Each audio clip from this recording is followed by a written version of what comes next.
Hello, so this is Michael presenting the Ford Pinto case study. And the main key facts and events were that the Ford Pinto case is a landmark in automotive and business ethics, which focuses on a series of different and deadly accidents involved with the Ford Pinto.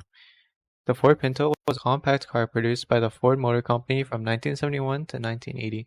The Ford Pinto controversy centers around the vulnerable placement of the fuel tank, which was positioned behind the rear axle. This made it more prone to ruptures and ignition due to rear-end collisions, especially even at speeds as low as 25 miles per hour. However, despite the dangers, Ford initially refused to modify or redesign the Pinto. They prioritized profits over the safety of their consumers. This decision had led to a significant backlash, with Motor Jones publishing an article titled Pinto Madness. This article highlighted Ford's disregard for safety in favor of financial gains. And then in 1973, Ford began receiving reports of Pintos catching fire after rear-end collisions.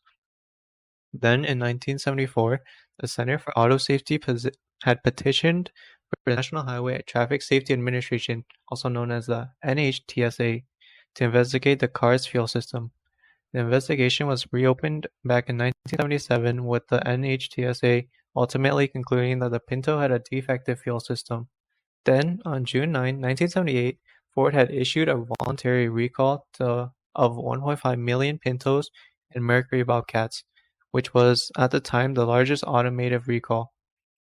The company had faced around 117 lawsuits related to Pinto fires, making this case a landmark in discussions around business ethics and corporate responsibility. Now, what exactly were the ethical issues? Well, Ford had conducted a cost-benefit analysis which calculated the value of human lives lost against the cost of redesigning the fuel tank. However, ultimately, they decided not to make the design changes despite knowing the risk of fires. These changes would have cost as little as $11 per car. However, Ford chose to meet only the minimum safety standards at the time. Although Ford did not oppose stricter safety measures for cars in general, they also did not act on concerns raised by their own engineers, which had expressed worries about their vehicle's safety. Now, the primary subject I chose was Ford Motors, or this person right here. He is the president at the time. We'll be using the EGAT framework to apply and examine Ford's handling of the Pinto fuel tank issue. So EGAT stands for the ethical issues, generation of alternatives, analysis, and decision making. So the ethical issue lies in Ford's decision, which had prioritized profit over safety by choosing not to address a known flaw in the Pinto's fuel tank. Then, for the generation of alternatives, Ford had several options: improving the fuel tank design before production, recalling the Pintos after production, or adding safety warnings or additional features. We'll begin with the alternatives, which the first one is improving the fuel tanks. This would mean a higher cost and potential delay in products being launched. However, it would result in a safer automobile and improving Ford's reputation overall.